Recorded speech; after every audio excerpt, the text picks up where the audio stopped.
Bonjour et bienvenue dans cette vidéo où je vais vous parler de mon voyage en solitaire que j'ai effectué en République dominicaine. Je vais vous donner donc dans cette vidéo tous les prérequis que j'ai utilisés pour faciliter mon voyage et le rendre plus confortable. Vous avez été nombreux donc à me demander les préparatifs, comment j'ai préparé mon voyage, etc. Il faut savoir que mon voyage en République dominicaine, il est un petit peu particulier parce que c'est pas un voyage que j'ai préparé un an, 6 mois à l'avance. Ça s'est fait un petit peu à la dernière minute. Je suis parti seulement 10 jours après avoir réservé donc mon billet d'avion et commencé les préparatifs.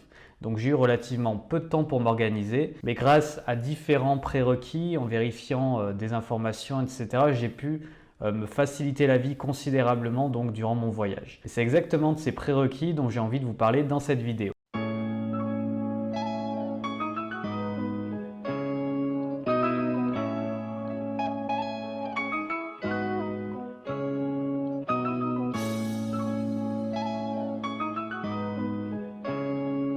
Le premier prérequis donc, que j'ai utilisé pour mon voyage, ça a été de réserver un parking pour ma voiture au niveau de l'aéroport. Donc moi je suis parti de Clermont-Ferrand en voiture jusqu'à l'aéroport Charles de Gaulle de Paris et j'ai réservé donc le parking souterrain pour pouvoir laisser ma voiture le temps du voyage. J'ai choisi cette option là parce qu'économiquement c'était la moins chère comparée au train ou comparée à l'avion pour rejoindre Paris.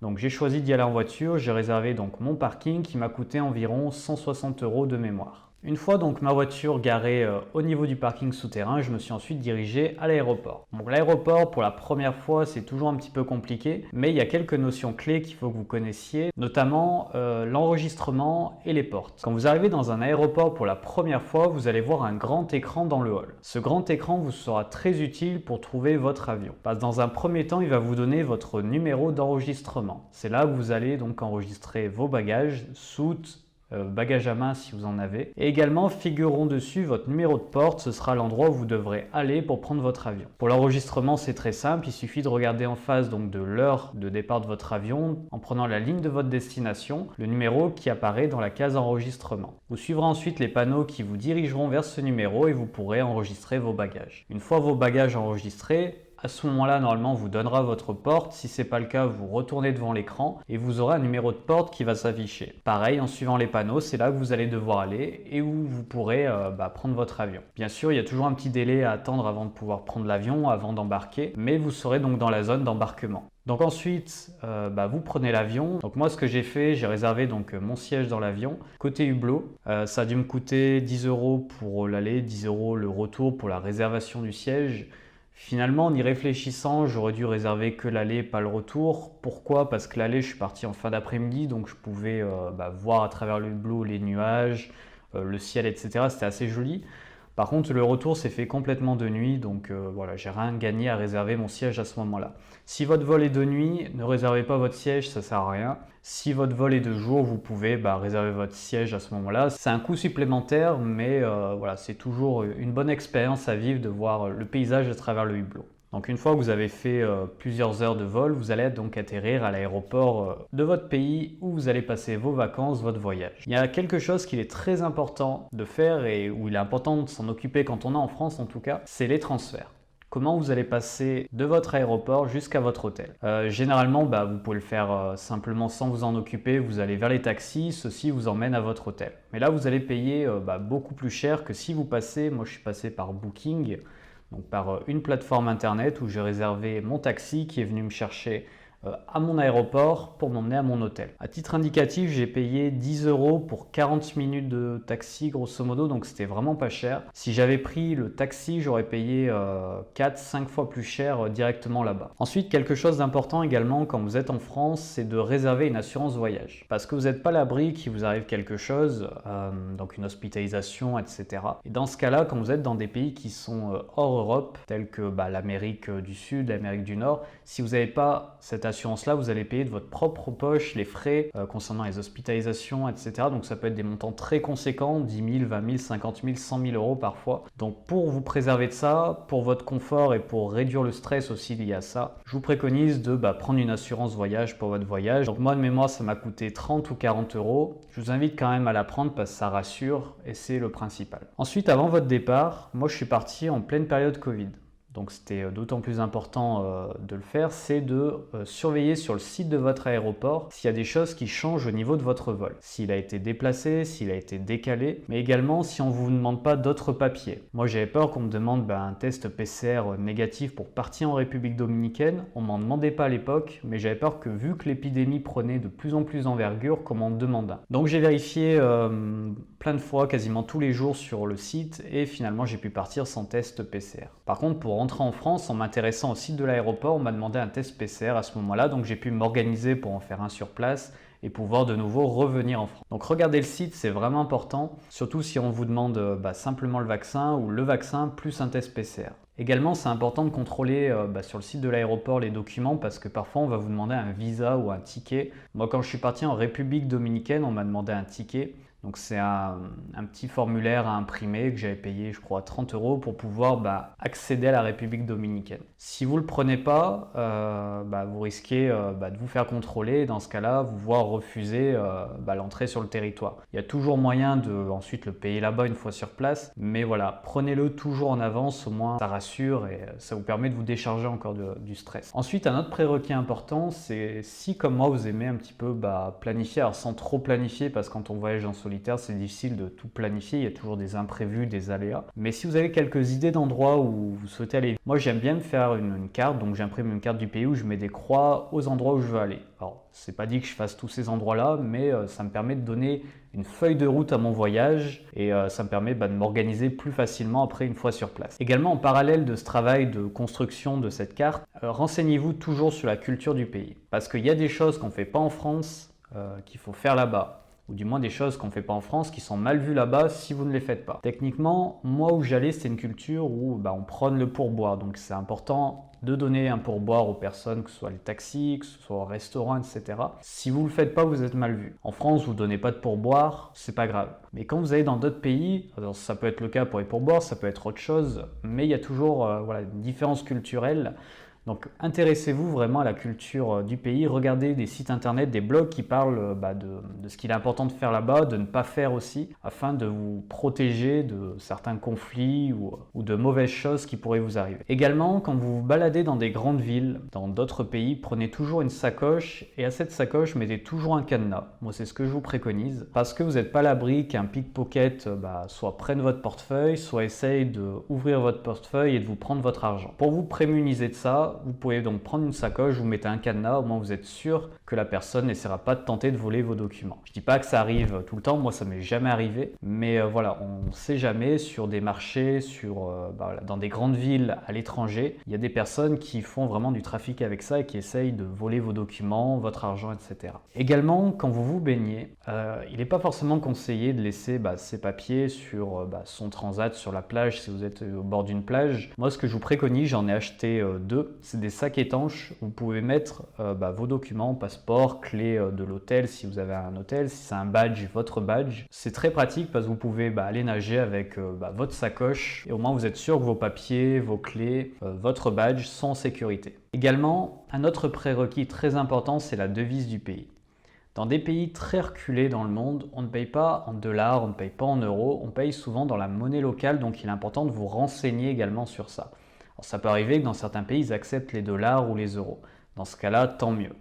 Mais si c'est comme moi, République dominicaine, c'était le pesos dominicain, il faut faire convertir votre argent. Ça peut se faire dans un aéroport, vous avez des bureaux de change. Alors bien sûr, ils se prennent une commission, donc vous êtes perdant. Vous serez plus gagnant si vous le faites directement sur place en trouvant un bureau de change. Vous aurez des commissions un petit peu plus faibles, donc vous aurez un pouvoir d'achat plus important. Mais renseignez-vous vraiment sur la devise pour pas vous faire avoir une fois sur place d'avoir de l'argent qui n'est pris nulle part et de vous retrouver sans rien. En parlant d'argent, également important d'appeler sa banque. Donc nouveau prérequis, très important d'appeler sa banque pour savoir si sa carte bancaire elle passe à l'étranger. Elle peut passer en Europe, parfois certaines cartes bancaires ne passent pas hors Europe. Généralement, quand vous avez une carte, que ce soit une carte Black ou la carte Gold, dans différentes banques, elle passe normalement à peu près partout dans le monde. Donc vous n'avez pas ce problème de voire votre carte rejetée. Mais si vous n'avez pas ce type de carte, appelez quand même votre banque pour qu'ils vous déverrouillent une option si il y avait une option que vous n'aviez pas prise, afin que vous soyez tranquille et en sécurité au niveau de vos paiements par carte bancaire à l'étranger. Demandez-leur également les frais, etc. pour savoir si les retraits ou les paiements sont soumis à des commissions. Ça vous donnera un petit peu une idée des prix et voir finalement si ça vaut pas mieux le coup de retirer en France et ensuite d'apporter de l'argent liquide directement dans le pays. Donc on a parlé du pays, on a parlé de l'argent, on a parlé de la culture. Maintenant on va parler du forfait internet. Moi j'ai failli me faire avoir, je pensais que mon forfait internet passait n'importe où dans le monde. Sauf qu'il passait qu'en Europe et heureusement parce que 1 giga utilisé hors Europe ça coûte une fortune. Vous pouvez vous retrouver avec une somme astronomique, donc surtout ne faites pas cette erreur. Achetez toujours une carte prépayée. Moi, j'ai acheté une carte Orange Holidays World. Ça vous permet d'avoir donc 10 Go dans toute l'Europe, 5 Go sur certains territoires d'Amérique latine et 2 Go dans des zones très reculées telles que l'Afghanistan ou les pays d'Afrique du Nord. Cette carte prépayée, alors je l'ai payée assez cher par rapport à nos forfaits qu'on connaît en France. J'ai dû la payer 40 ou 50 euros pour 5 gigas, mais c'est rien du tout par rapport aux gigas que m'aurait coûté mon forfait que j'utilise actuellement à l'étranger. Ça aurait été des milliers d'euros. Donc surtout, réglez ce problème du forfait internet, prenez toujours une carte prépayée. Après, si vous êtes dans des hôtels qui ont la Wi-Fi, etc., vous n'avez pas forcément ce problème. Mais toujours, je vous conseille quand même de prendre une carte prépayée parce que vous serez toujours dans des endroits où il n'y aura pas de Wi-Fi et vous aurez besoin parfois de Google Maps pour pouvoir trouver quelque chose, un endroit où manger, pour pouvoir également trouver un lieu, etc. Nouveau prérequis aussi, pensez aux adaptateurs de prise. Quand vous allez en Amérique, que ce soit au Mexique, que ce soit en Amérique du Sud, en Amérique du Nord, ce n'est pas les mêmes prises qu'en France. C'est le cas aussi en Angleterre, en Irlande, c'est des prises qui sont différentes. Achetez toujours un adaptateur de prise pour pouvoir convertir la prise d'Amérique en prise européenne. Ça se trouve facilement sur Amazon, sur Cdiscount, etc. Ce qu'il faut regarder, c'est aller chercher sur Internet quel type de prise utilise votre pays. Une fois que vous avez ce type de prise, vous pourrez rechercher le modèle adapté sur Amazon. J'ai dû payer une vingtaine d'euros d'adaptateurs, mais ça m'a servi tout au long de mon voyage parce que nulle part où j'allais, ils avaient des adaptateurs pour l'Europe. Également, alors c'est un prérequis, c'est facultatif, moi ça m'a permis en tout cas de faciliter mon voyage, c'est d'imprimer du vocabulaire, du moins les mots les plus utilisés dans la langue du pays où vous allez aller. Parce que souvent ce sera un pays, alors soit qui parlera espagnol si c'est en Amérique latine, soit qui parlera anglais si c'est plus en Amérique du Nord, au Canada. Et si vous êtes comme moi, si vous êtes nul en langue, en anglais et en espagnol, il n'y a pas vraiment le choix que de s'entraîner un petit peu à exercer des mots courants. Bien sûr, faire des phrases sera très difficile, mais vous pouvez arriver quand même à vous faire comprendre en utilisant des mots courants. Pour cela, moi ce que j'ai fait, j'ai tapé sur internet les 100 mots les plus courants en espagnol et quelques jours avant mon voyage, je me suis exercé, je me suis entraîné et finalement c'est rentré et j'ai pu me faire comprendre assez facilement là-bas sans parler espagnol et sans parler anglais. Alors je l'ai mis aussi dans les prérequis, c'est attention aux règles des bagages en soute et en cabine. Vous avez des dimensions, donc trompez-vous pas au niveau des dimensions. Si c'est votre premier voyage, regardez toujours sur le site de la compagnie. Moi par exemple c'était Air France, ils vous donnent donc toutes les dimensions acceptées. Faites en sorte que votre bagage soit vraiment dans ces dimensions et au poids autorisé, parce que sinon il risque d'être refusé à l'embarquement. Ensuite, faut-il emmener appareil photo, GoPro, téléphone? Moi, j'avais emmené durant mon voyage mon appareil photo, ma GoPro, mon téléphone. L'appareil photo, je m'en suis pas forcément beaucoup servi. Donc, ça aurait été un appareil que j'aurais pu laisser en France. GoPro, pour moi, ça a été indispensable parce que ça m'a permis d'avoir cette caméra embarquée quand je faisais des excursions dans les montagnes. Quand j'étais sous l'eau également, je pouvais filmer, donc c'était toujours un plus que je ne pouvais pas forcément faire avec mon téléphone portable qui n'est pas étanche. Donc GoPro, téléphone, pour moi aussi, c'est des indispensables pour avoir des bons souvenirs et pouvoir ensuite partager ces moments avec vos proches quand vous serez de retour en France. Faut-il réserver des excursions? Ça dépend, soit vous y allez un petit peu au jour le jour et dans ce cas-là, non. Moi, je sais que j'avais réservé 2-3 excursions quand même qui me plaisaient, j'avais peur qu'il n'y ait plus de place, donc je l'ai fait en France et j'ai pas regretté de le faire. C'est des excursions en plus qui m'ont pas forcément coûté cher. Parfois, c'est une cinquantaine d'euros pour des excursions qui durent 10, 11 à 12 heures, donc c'est quand même considérable. En tout cas, si vous avez envie de faire des choses, réservez-les toujours à l'avance, c'est ce que je vous préconise. Au moins, c'est toujours ça aussi d'enlever. Et toute cette attention que vous ne portez pas sur ces petits détails, vous pouvez la porter sur votre voyage et c'en est que plus bénéfique. Et enfin, dernièrement, voyagez léger. Donc, vous n'allez pas prendre une doudoune si vous allez en Amérique latine et qu'il fait 28 degrés tous les jours. Prenez quelques shorts, quelques t-shirts, quelques chaussettes, des sous-vêtements, de la crème solaire. Si vous allez au soleil, c'est très important. Encore une fois, prenez-vous pas la tête. Vous allez sur Internet, il y a des sites qui sont faits exprès pour votre destination qui vous donneront quel habit emporter, quel matériel prendre avec vous, etc. Donc ça vous facilitera encore considérablement la vie. Et également, pensez au chargeur. Si vous prenez votre GoPro, si vous prenez votre téléphone, si vous prenez votre appareil photo, n'oubliez pas vos chargeurs. C'est quand même le plus fondamental pour moi et ça peut ensuite vous gâcher la vie une fois là-bas. Si vos appareils sont déchargés, que vous n'avez rien pour les recharger, vous n'aurez aucun souvenir. Donc pensez vraiment à prendre vos chargeurs. Faites-vous une liste vraiment détaillée de tout ce que vous devez prendre, cochez quand c'est dans votre valise, mais n'oubliez rien, c'est très important. Quand je dis voyager léger, ça ne veut pas dire forcément prendre beaucoup de choses, mais c'est surtout ne rien oublier, prendre l'essentiel qui vous sera profitable, bénéfique une fois là-bas. Donc voilà un petit peu au niveau des prérequis. Concernant le voyage en solitaire, je vous préconise à 100% de le faire. Moi, ça a été la plus belle expérience de ma vie. J'ai rencontré des personnes extraordinaires, j'ai pu parler anglais, espagnol avec elles.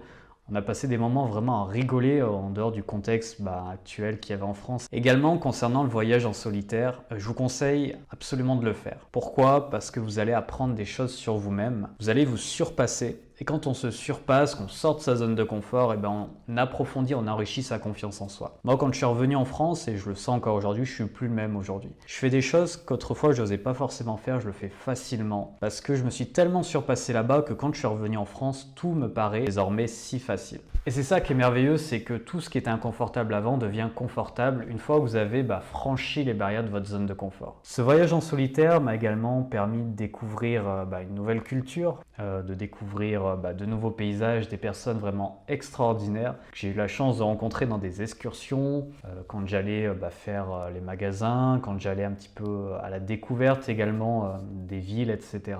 J'ai toujours passé des moments incroyables avec ces personnes-là. Et surtout, ce que m'ont dit toutes ces personnes quand elles m'ont rencontré, c'est quel courage tu as de partir seul en solitaire. Et quand on vous dit ça tous les jours, ça renforce cette idée que vous avez pris la bonne décision. Alors bien sûr, moi quand je suis parti en République dominicaine, je suis un homme, vous allez me dire si je suis une femme, ça va être plus dangereux. Je dis pas le contraire, je dis pas que si vous êtes une femme, c'est pas plus dangereux. Mais il faut pas que ce soit une barrière limitante. Je connais plein de femmes qui sont parties seules en solitaire, à qui il n'est rien arrivé. Certes, on a tendance à retenir quelques informations malheureuses qui sont arrivées et à généraliser souvent ces informations au point où on va se bloquer soi-même.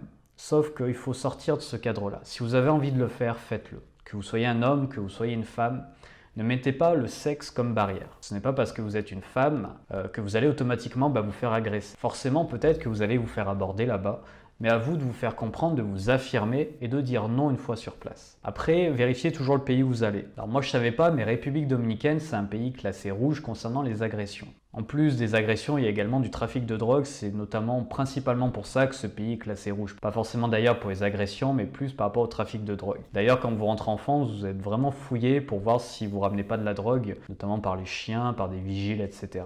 Quand j'y pense également, souvent, en ce moment, on va vous demander un test PCR. Moi, j'ai eu de la chance de trouver là-bas un laboratoire où ils faisaient des tests PCR sur rendez-vous. Donc, j'ai pris rendez-vous là-bas sur place 24 heures avant mon départ pour que mon test soit valide et que je puisse rentrer en France. D'ailleurs, je vous dis test PCR, mais j'ai fait un test antigénique parce que le test PCR, il était à 80 $ à peu près et le test antigénique 16 $, donc il était beaucoup moins cher et au final, on accepte les deux en France. Donc, pourquoi payer plus cher quand on peut payer moins cher avec un test antigénique. Donc voilà, n'hésitez pas à me laisser en commentaire vos expériences si vous êtes déjà parti en solitaire. Si vous avez également d'autres prérequis que j'ai pas forcément cités, n'hésitez pas à les mettre en commentaire. Quant à moi, j'en ai fini aujourd'hui pour cette vidéo des prérequis. J'espère que ça vous aura aidé, que ça vous aura donné envie de partir à l'autre bout du monde. Comme je vous dis, c'est une expérience incroyable à vivre au moins une fois dans sa vie. Et comme je dis, le plus dur, c'est pas de partir en solitaire, même si on a peur, c'est surtout de revenir en France parce que là, on se prend une grosse claque dans la gueule.